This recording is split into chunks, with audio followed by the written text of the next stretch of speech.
Cận cảnh màn bắn pháo hoa lễ hội Countdown 2025 tại phố cổ Hoa Lư, thành phố Hoa Lư, tỉnh Ninh Bình.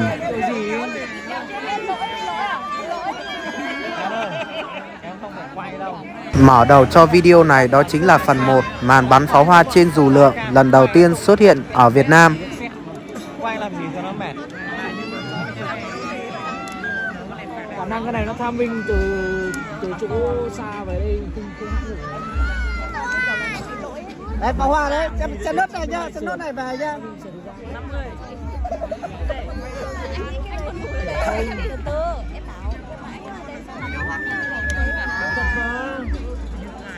Hết rồi.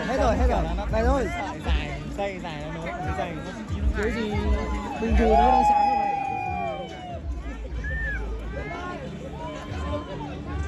cái này là nó phải tham minh rồi chứ không châm trực tiếp Là nó tham gia. Thả từ xa. Người nó tung dây từ xa đến xong rồi đến đây chuyển xe thì ra đang mất mấy Không, nhưng cũng phải bắn lúc này. 15 phút đấy. Bây giờ mà nó cứ giải thì nó rơi đất.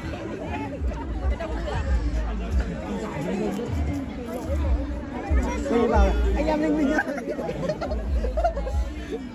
Bảo đây không ai người mình cả thôi.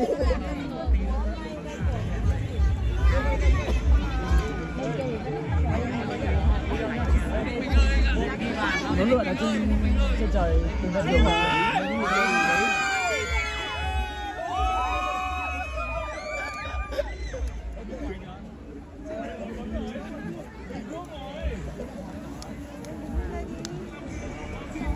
Mình người Nam Định. Cho chú về mình đường nhá.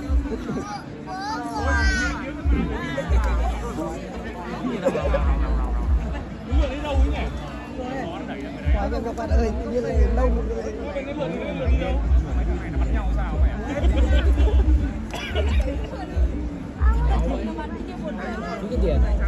Sẽ biết đấy đâu đi về mà, đây pháo hoa đây.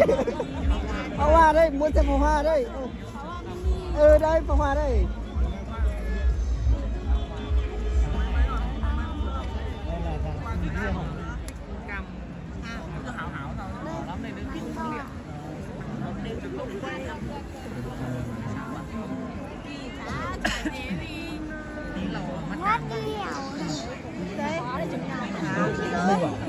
Nhưng mà quay lại cái lai cao nhận có những treo nhìn trên đó là hình tượng Cao tốc. nhìn nó đẹp.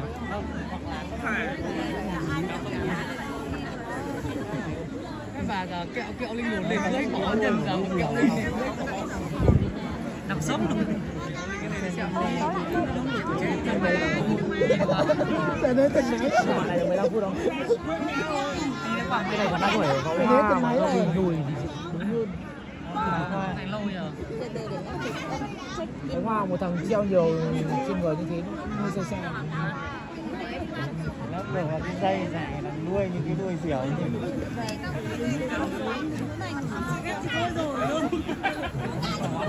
này toàn thành khói là còn tình pháo đâu rồi.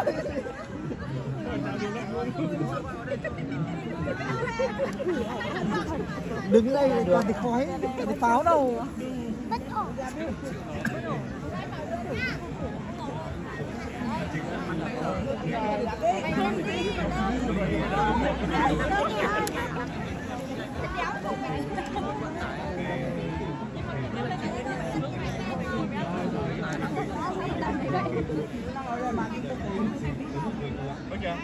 Mấy người kia là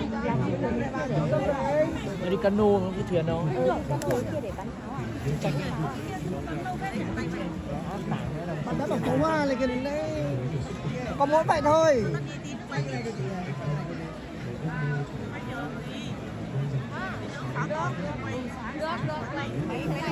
đừng chụp.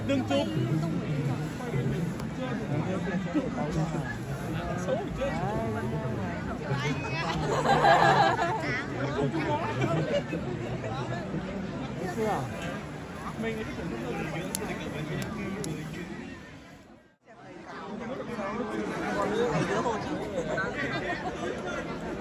Và đây là phần 2 màn bắn pháo hoa tầm thấp đón khoảnh khắc kết thúc năm Giáp Thìn 2024, chào mừng năm Ất Tỵ năm 2025. Như vậy chỉ còn 4 phút nữa thôi là sẽ bắn pháo hoa tầm thấp. Xin vui lòng mọi người hãy chờ đợi khoảnh khắc này.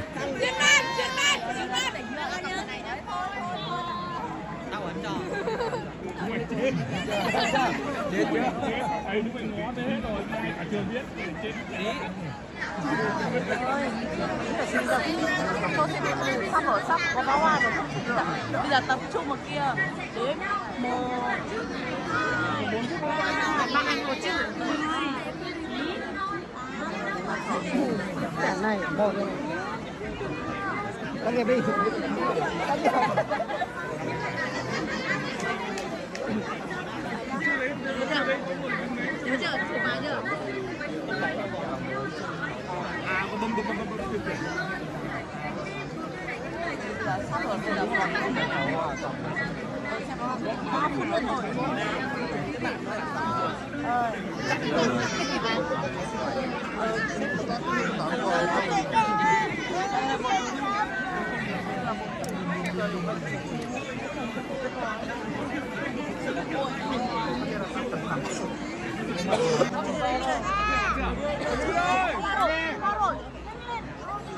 Đây tắt đi rồi các anh.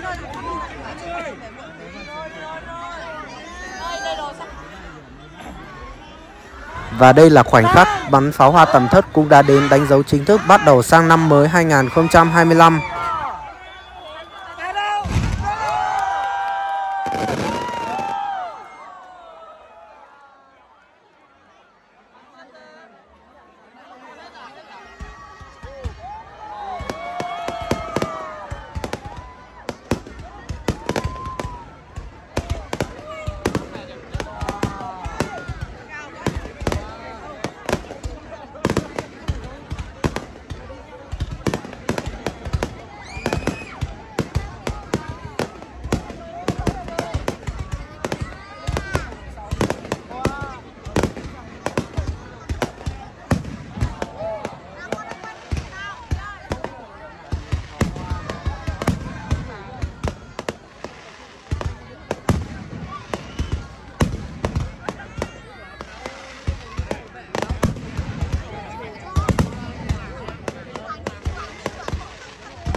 sao thuộc cả mình chứ.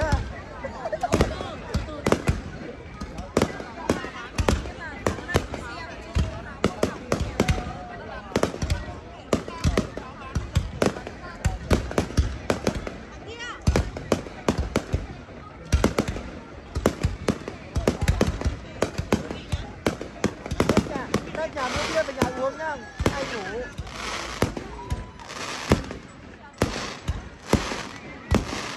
Thế mà thôi chúng mình chén rồi.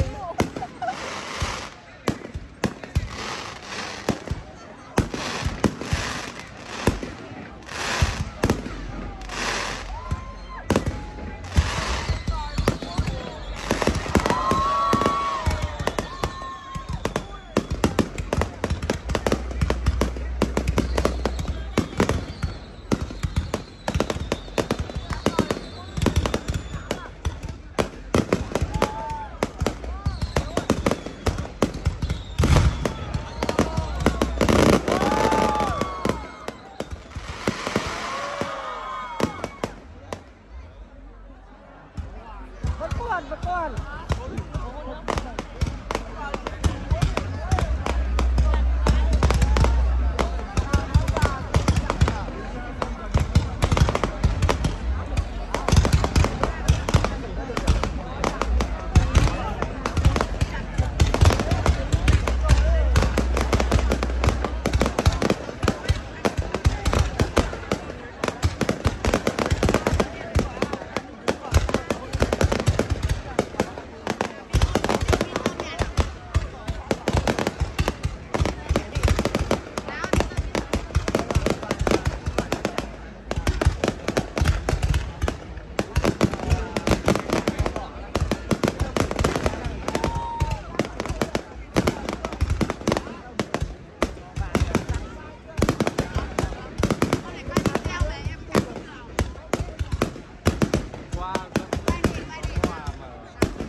Như vậy là đã kết thúc màn bắn pháo hoa tầm thấp lễ hội Countdown 2025 tại phố cổ Hoa Lư, Ninh Bình. Qua video này mình cũng xin chúc tất cả mọi người có một năm mới 2025 đầy tài lộc, may mắn và an khang thịnh vượng.